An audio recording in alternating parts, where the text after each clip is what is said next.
وہ بھی تو ایک سسٹم ہے سارا، تو اس کو بھی مسخر کیا کہہ سکتے ہیں، اس کو بھی کانکر کیا کہہ سکتے ہیں کہ وہ پورا سسٹم بالکل پوائنٹ سے بیلنس ہے۔ اگر پوائنٹ فریکشنل بھی وہ ایکویلیبریم سینٹریپیٹل فورسز اور سینٹریفیوگل فورسز آپس میں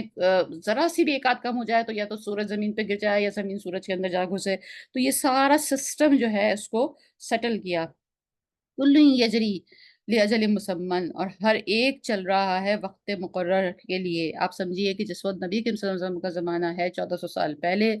اس وقت اگر جو سائنٹیفک چیز اس وقت کے لحاظ سے اٹھا کے دیکھی جائے تو اس وقت کے جو سائنٹیفک لوگ ہیں، خود نبی کریم صلی اللہ علیہ وسلم تو عرب میں ہیں، وہاں تو نہ سائنس نہ ترقی نہ کوئی لٹریچر، وہ تو بالکل جوہلا کی ایک جگہ تھی، جاہلیت کا زمانہ تھا۔ لیکن اس زمانے میں جہاں کہیں دنیا کے جس کسی حصے میں جو بھی انسان کی جو ترقی ہوئی ہے، اس وقت کی نالج کے اعتبار سے سورج جو تھا وہ ساکن تھا اور زمین اس کے گرد گھومتی تھی۔ بہت بعد میں گلیلیو نامی ایک سائنسدان آیا اور اس نے کہا کہ نہیں، زمین جو ہے وہ گھومتی ہے سورج کی، وہ سورج کی سوری سورج جو ہے وہ زمین کے گرد گھومتا تھا، پہلے وہ لوگ یہ سوچتے تھے، لیکن اس نے کہا کہ نہیں، سورج جو ہے وہ ساکن ہے اور زمین گھومتی ہے۔ اور پھر لیکن یہ آیت یہ کہہ رہی ہے کہ سب چل رہے ہیں، اور یہ آج کی اب نیو لیٹسٹ ریسرچ ہے کہ زمین سورج کے گرد گھوم رہی ہے، سورج خود بھی کہیں چل رہا ہے، چاند سورج زمین کے گرد گھوم رہا ہے، زمین چاند گھومتا جا رہا ہے سورج کے زمین کے گرد، اور اسی وہ دونوں گھومتے گھومتے گھوم رہے ہیں سورج کے گرد، اور سورج بھی مزید کہیں چل رہا ہے اور وہ بھی کسی چیز کے گرد یا تو گھوم رہا ہے یا اس کی کوئی ڈائریکشن ہے، بٹ سورج از آلسو موونگ، وہ جس کہکشاں کا حصہ ہے وہ کہکشاں بھی موو ہو رہی ہے۔ یہ اب کی ریسرچ ہے۔ تو اس زمانے میں تو یہ آیت بھی لوگوں کے لیے متشابہات میں سے ہی تھی کہ سب چیز چل رہی ہے۔ اب یہ پروون ہے کہ سب چیزیں چل رہی ہیں وقت مقررہ تک کے لیے۔ یدبر الامر، یہ وہ تدبیر کرتا ہے ہر کام کی۔ یفصلو، اور تفصیل بیان کر دیتا ہے، لآیات کی، اپنی نشانیوں کی، لعلکم بلقاء ربک یوقنون، تاکہ تم اپنے رب کی ملاقات کا یقین کر لو۔ مطلب ظاہر ہے اتنا سسٹم بنانے کا مقصد، جب انسان ایک گھر بناتا ہے تو اس کا مقصد پھر یہ ہوتا ہے کہ وہ اس میں رہے، اس میں انجوائے کرے۔ اتنی بڑی سلطنت، اتنا بڑا کاروبار بنانے کا مطلب یہ تو نہیں ہے کہ بس اب اس کو بنا دیا، اب انسان پیدا ہو اور مر جائے اور دیٹس اٹ۔ اس کا مطلب تو پھر یہی ہے کہ پھر یہ سارا بنانے والے سے ہماری دوبارہ ملاقات ہوگی،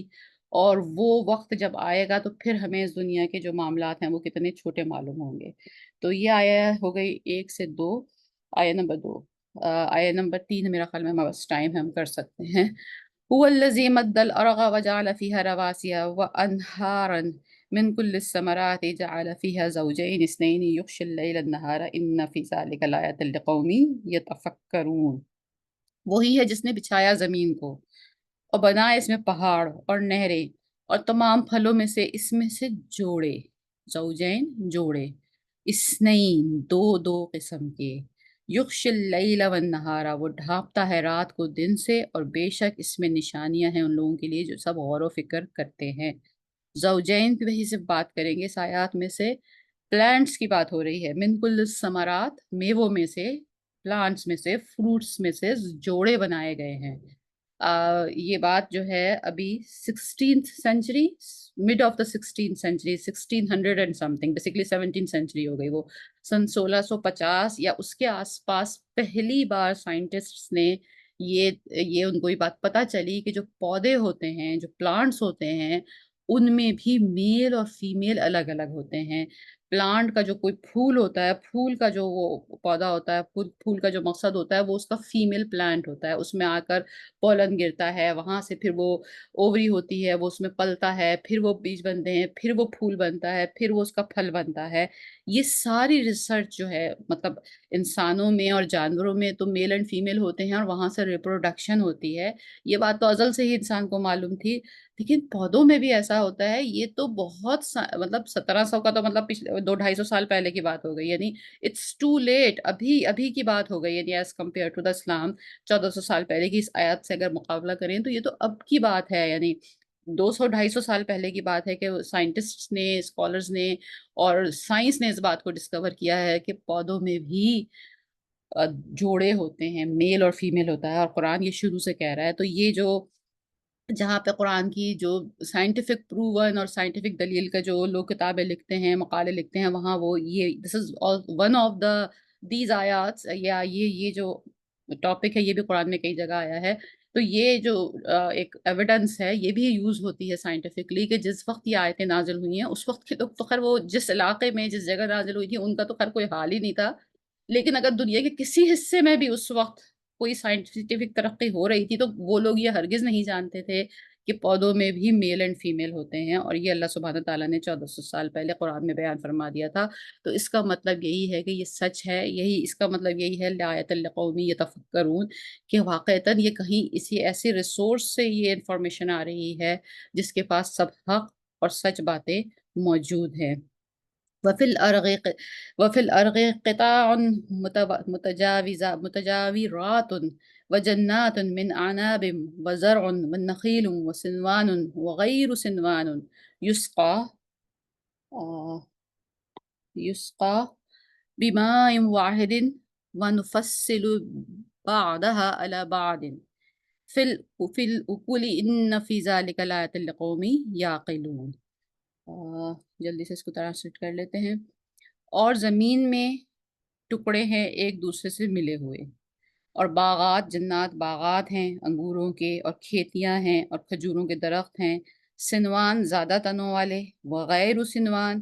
بغیر تنوں والے، بغیر زیادہ تنوں والے یا بغیر تنوں والے، وہ سیراب کیے جاتے ہیں، یعنی ان کو پانی دیا جاتا ہے، بما واحد ایک ہی پانی پڑتا ہے سب کو، ونفصل اور ہم فضیلت دیتے ہیں بعضها علی بعض بعض میں سے بعض کو، فی اکلن پھلوں کو ذائقے میں، وَإِنَّ فِي ذَلِكَ لَآيَةً لِقَوْمٍ يَعْقِلُونَ اور بے شک اس میں نشانیاں ہیں سمجھنے والوں کے لیے۔ جرنلی اگر اس کو simple very very low level پر اس آیت کو سمجھا جائے تو یہ ہے کہ ایک زمین ہے، ایک زمین میں دو درخت لگائے ہیں، اس میں ایک کھاد ڈالی ہے، ایک پانی دے رہے ہیں، ایک سورج پڑ رہا ہے، دو ڈفرنٹ ٹائپ کے پودے اگ رہے ہیں، دو ڈفرنٹ ٹائپ کے اس میں پھل لگ رہے ہیں، اور دو ڈفرنٹ ٹائپ کے اس میں ذائقے آ رہے ہیں ایک ہی زمین میں سے۔ مطلب کتنا بیج ہوتا ہے، بیج تو اگر انچ میں یا سینٹی میٹر میں آپ ناپیں، جو زمین میں آپ جو بیج ڈالتے ہیں، اگر اس وقت بھی آپ سوچیں اگر کوئی ٹماٹر کا بیج ڈالتا ہے، کھیرے کا بیج ڈالتا ہے، فروٹ کا بیج ڈالتا ہے، وہ بیج کتنا بڑا ہوتا ہے آخر،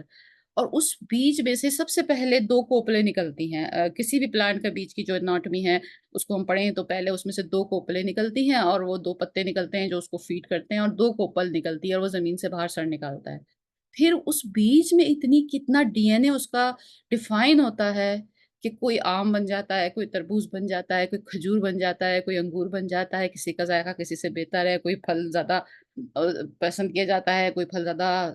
ذائقے دار ہوتا ہے، کوئی کم ذائقے دار ہوتا ہے۔ تو اس میں نشانیاں ہیں سمجھنے والوں کے لیے۔ یہ ہماری کمپلیٹ ہو گئی آیا نمبر 4۔ تو آیا نمبر بیسکلی 1 تو اللہ سبحانہ تعالیٰ کی گلوریفیکیشن تھی جو پچھلی آیت سے کنیکٹڈ تھی، کہ یہ کتاب جو ہے وہیں سے آئی ہے جہاں سے یہ کتاب کا ریسورس ہے، اور یہ ساری آیتیں وہیں سے آئی ہیں۔ اور آیا نمبر 2 سے لے کر 4 تک اگر ہم اس کو کیٹیگرائز کریں تو یہ نشانیاں ہیں اللہ سبحانہ تعالیٰ کی، اور اس میں کنٹراسٹ ہے، اچھے زمین خراب زمین، اچھا پھل بے اچھا پھل، دن اور رات، چاند اور سورج، اور یہ تمام کنٹراسٹ ہے اللہ سبحانہ تعالیٰ نے ہم کو یہ بتانے کی کوشش کی، اور انہی آیات میں ایک امپورٹنٹ وہ والا پوائنٹ بھی ہے کہ یہاں پر دو دو قسم کے پلانٹس میں بھی دو دو قسم کے زوجین ہوتے ہیں۔ تو یہ ہمارے یہاں تک کہ ہم پہنچ گئے میرا خیال میں، چونکہ اب 2 منٹ رہ گئے، اب ہم اس کو کم ریپ اپ کر لیتے ہیں، دعا کر لیتے ہیں انشاءاللہ تعالیٰ۔ پھر اگلا جو ہمارا ہوگا درس وہ انشاءاللہ ٹائم پہ اپنے ریگولر ٹائم پہ ہوگا، اور پھر ہم وہیں سے اس کو شروع کریں گے۔ وآخر دعوانا ان الحمد للہ رب العالمین، ربنا تقبل منا انک انت السمیع العلیم وتب علینا انک انت التواب الرحیم، آمین یا رب العالمین۔